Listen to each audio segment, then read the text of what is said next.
I'm just going to demonstrate. I want to demonstrate how you can feed a cable through a gate for the purposes of installing a jimmy wheel. So I've drilled two 14mm holes, and they have also been cleaned up with a deburrer. This is the deburrer I use. You can find them typically at electronic retail stores like Jaycar or Electronics. You can find them at different other places, probably electrical wholesalers.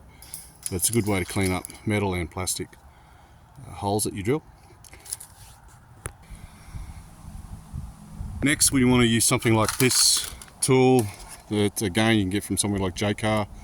Feed the flat spring through, and then what we will do in this case is feed it all the way through down the bottom, tie a bit of rope on the end of it and pull that back through so that we can then tie the rope onto the end of our cable and pull that back through the gate.